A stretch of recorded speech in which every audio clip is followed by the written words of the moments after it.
इंद्रजीत बेटे थे अभी 2 मिनट राजगोपा वापस आए। अच्छा तो इंद्रजीत कुमार दिल्ली काले से राजा होगा तब तक ले तुम बैठ जाओ। ठीक है सुनो इंद्रजीत कुमार कहो पिताश्री तुम्हें तो हमारे दिल्ली कॉलेज में इंगल कुमार जिनको कुमार को एडमिशन कराया पढ़ने के लिए कौन है पिताश्री तो तुमने बिना इजाजत का दिल्ली से राजमहल क्यों आया? पिताश्री दिल्ली कॉलेज में ना जाने 6 मास गुजर रहा था, मुझे अचानक आपको और माँ को याद आया।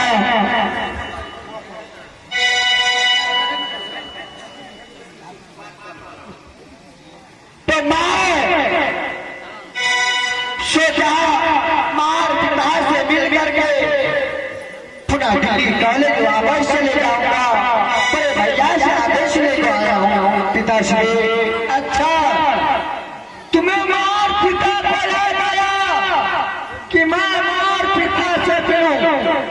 तुम तो मेरे पुत्र हो, मुझे भी धारण है, मुझे भी याद है कि मैं भी अपने पुत्र से मिलूं।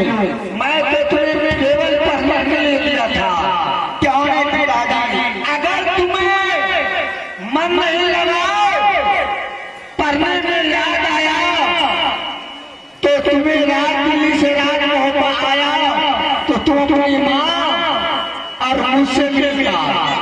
आने से पहले तुम किसके पास गया मिलने के लिए? पिताश्री मैं जैसे ही दिल्ली कॉलेज से राजबापा आया तो उस समय सबसे पहले मुझे चाची से मिला। मैं चाची से प्रणाम पाती किया, उसका बाद स्नान करके भोजन माँ ने मुझे अपने हाथों से खिलाया और बोला तुम दिल्ली कॉलेज से आए हुए हैं, थक गए होंगे मेरे लाल, तो चलो बुलाएंगे तुम्हें, मैं कुछ सुनाऊंगा और तुम जो है सो जाना, मैं लो नहीं सुना।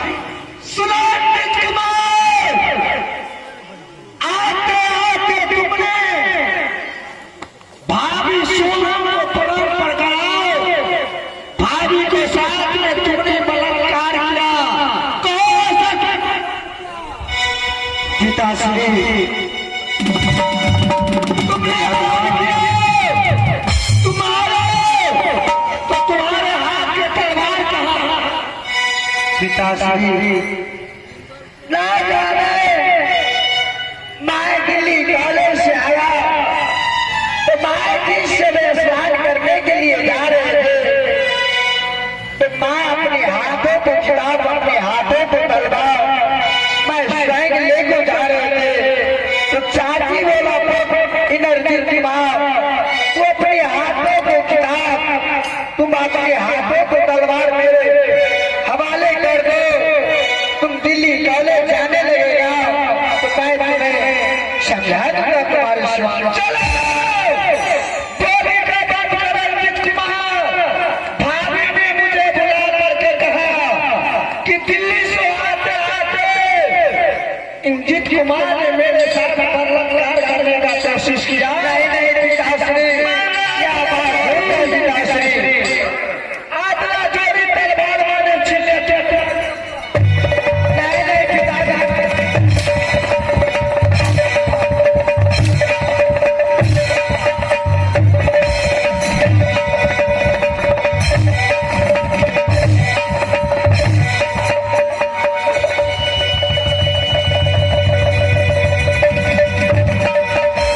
अगर